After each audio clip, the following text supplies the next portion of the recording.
تخلیق کے سامنے جو بھی تخلیقات آپ کے نصاب میں شامل ہیں، چاہے وہ نثری ہوں یا شعری، ان میں آغاز میں تخلیق کار اور تخلیق کے بارے میں چند بنیادی باتیں بتا دی گئی ہیں۔ تخلیق کار سے مراد اس فن کو تخلیق کرنے والا، یعنی لکھنے والا یا مصنف یا شاعر، اور تخلیق سے مراد وہ فن ہے جو فن پارہ شامل نصاب ہے یا فن پارہ جو لکھا جاتا ہے۔ کریشن، تخلیق کار سے مراد کریٹر، رائٹر، تخلیق سے مراد رائٹنگ یا creator, one who creates the creation. اس تخلیق کے تخلیق کار امجد حسین حافظ کرناٹکی ہیں۔ اس کے امجد حسین نام ہے، حافظ تخلص ادب اطفال کے مشہور و معروف شاعر، ہماری ہی ریاست کے پڑوس والے ضلع شموگا کے شکاری پور میں ان کی پیدائش ہوئی۔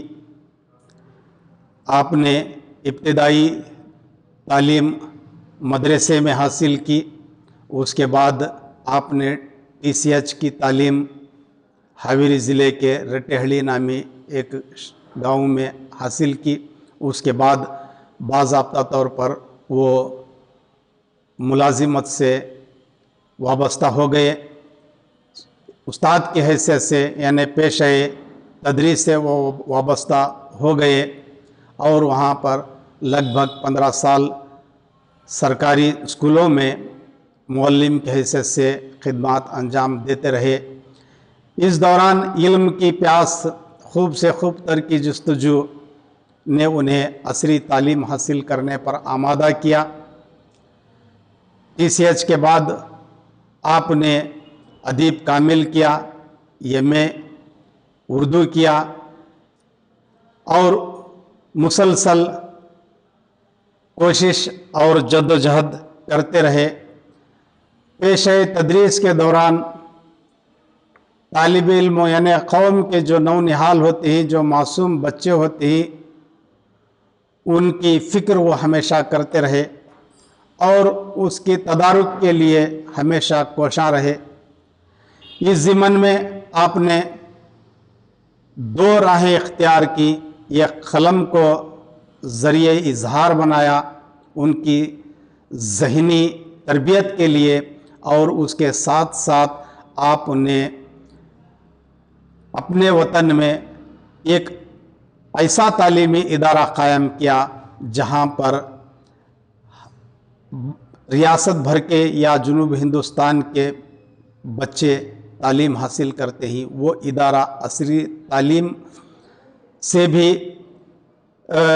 مزین ہے اور دینی تعلیم سے بھی مدینۃ العلوم ہے۔ پرائمری سے لے کر ڈگری تک کی تعلیم، ایک B.Ed کالج بھی ہے، ڈگری کا ایک کورسز بھی وہاں پر موجود ہیں۔ لڑکیوں کے مدرسے اسکول الگ، لڑکوں کے اسکولس الگ، اور اس کے ساتھ ساتھ مدرسے، مساجد، یہ ان کی خدمات ہیں۔ 2000 میں حالانکہ انہیں ابتدا سے ہی ادب سے شوق رہا، لیکن باضابطہ طور پر 2000 عیسوی سے انہوں نے کتابیں منظر عام پر لانا شروع کیا۔ اب یہ جنون میں مولانا کے تعلق سے ایک بات کہنا مناسب سمجھتا ہوں، وہ جو بھی کام کرتے ہیں جنون ان پر سوار ہو جاتا ہے، اور جنون کی حد تک اس میں انوالو ہوتے ہیں، اور جنونی صفت لے کر وہ اڑتے ہیں، اور وہ ہر ممکن کوشش کرتے ہیں اور اس میں کامیاب بھی ہو جاتے ہیں۔ لہذا 2000 میں انہوں نے کتابیں لکھا تو پہلے سے تھا، لیکن منظر عام پر کتابیں لانے کا جو سلسلہ شروع ہوا، 20 سال میں انہوں نے کتابوں کا انبار لگا دیا۔ اب تک تقریباً 60-65 کتابیں منظر عام پر ان کی آ چکی ہیں۔ کتابیں منظر عام پر لانا اور ان کو باقاعدہ طور پر پھیلانا یہ مولانا کے ہی بس کی بات ہے. وہ نظم و نثر دونوں پر باقاعدہ لکھتے ہیں. ان کی کتابوں کی تعداد آج ایک تعداد ہوتی ہے، 2 مہینے کے بعد وہ اس تعداد میں اضافہ ہو جاتا ہے. لہذا ان کی زبان عام فہم، آسان، دلکش ہوتی ہے.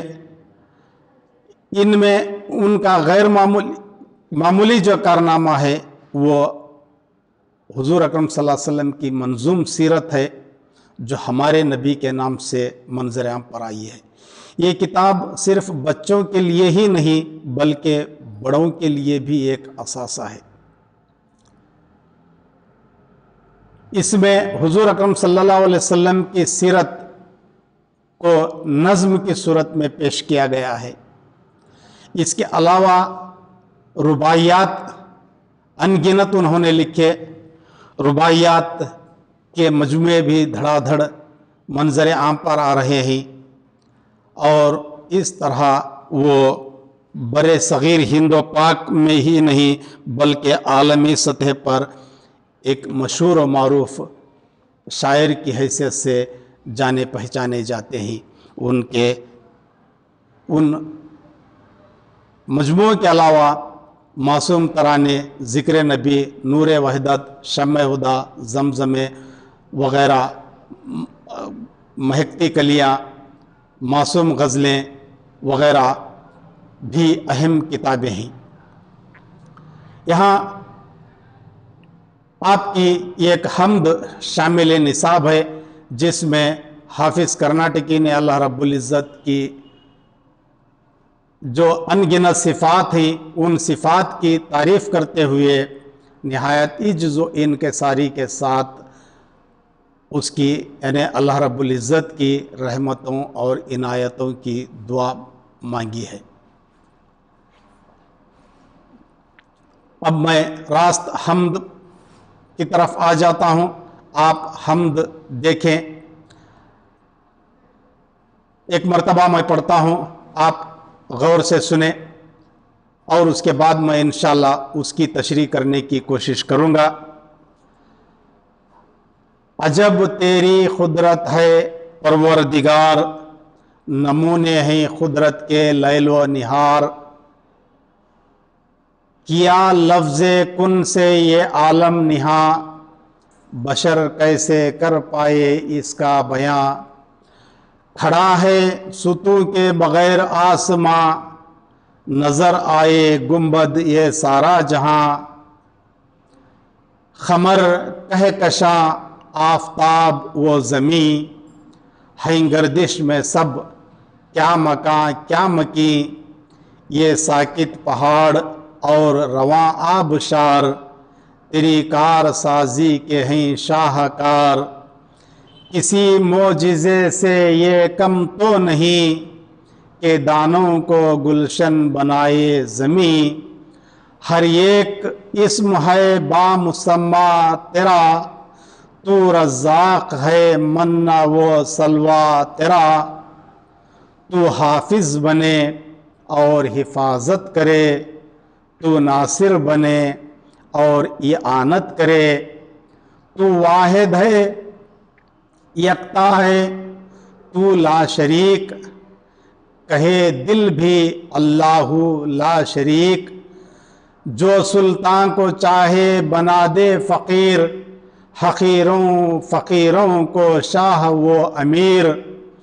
فنا ہو کے رہ جائے گی کائنات، جو باقی رہے گی وہ ہے تیری ذات. تو چاہے تو حافظ بھی ہو خود کفیل، میں سائل ہوں یا رب تو نعم الوکیل. تو چاہے تو حافظ بھی ہو خود کفیل، میں سائل ہوں یا رب تو نعم الوکیل. تو یہ ہے مولانا امجد حسین حافظ کرناٹکی کی لکھی ہوئی حمد، جو بہت ہی سیدھی سادی ہے.